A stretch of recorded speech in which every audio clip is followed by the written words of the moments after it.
মসজিদের ওই পাশে আমায় কবর দিও ভাই, যেন গড়ে শুয়েও মুয়াজ্জিনের আজান শুনতে পাই।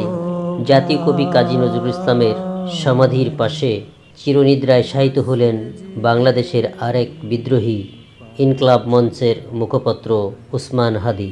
ইনকলাব মঞ্চের মুখপত্র ওসমান হাদিকে শেষ বিদায় দিতে 20 ডিসেম্বর 2025 তারিখে কেঁদেছে পুরো বাংলাদেশ। এত শ্রদ্ধা, এত ভালোবাসা খুব কম মানুষের ভাগ্যে জোটে। পরিবার, বন্ধু, সহযোদ্ধাদের কাঁদিয়ে চিরবিদায় নিয়েছেন ভারতীয় আধিপত্যবাদী শক্তির মূলে আঘাত হানা এই তরুণ বিপ্লবী।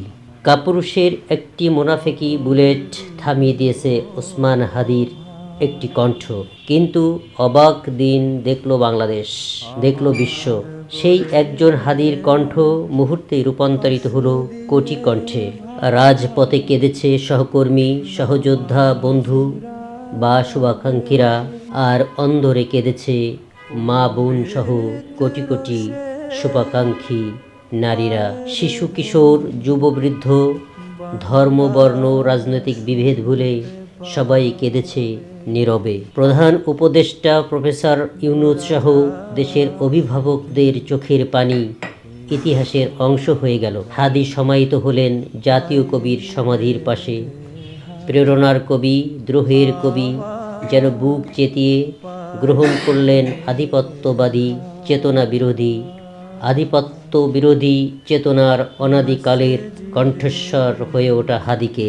ঢাকা বিশ্ববিদ্যালয়ের কেন্দ্রীয় মসজিদের মাইক থেকে কবি প্রতিদিন শোনেন তার কাঙ্ক্ষিত আজান। যে আজান শুনতে কবি গেয়েছিলেন, মসজিদের ওই পাশে আমার কবর দিও ভাই, যেন গড়ে শুয়েও মুয়াজ্জিনের আজান শুনতে পায়।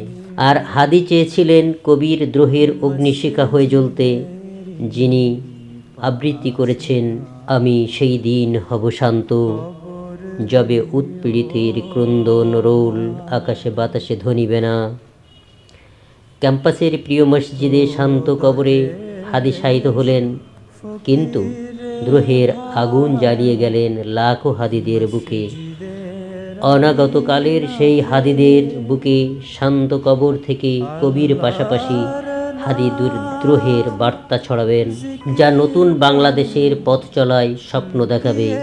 আধিপত্যবাদী বিদ্রোহী লড়াইয়ে প্রজন্মের পর প্রজন্ম জেগে থাকবে অবিরত, যে বার্তাটি বাংলাদেশের বেঁচে থাকার জন্য বড় বেশি প্রয়োজন।